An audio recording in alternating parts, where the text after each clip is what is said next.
hostelda qolish uchun 5 ta qulayliklarni sanab o'tamiz. Qani ketdik. Birinchisi qulay narxlar.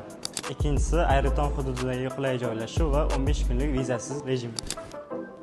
Undan tashqari hostelimizda namozxona ham joylashgan.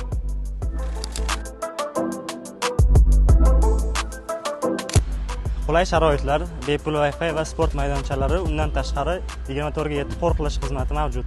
Nonushta va kechki ovqatlarimiz uchun Anor restoranimiz sizlar uchun doimo ochiq.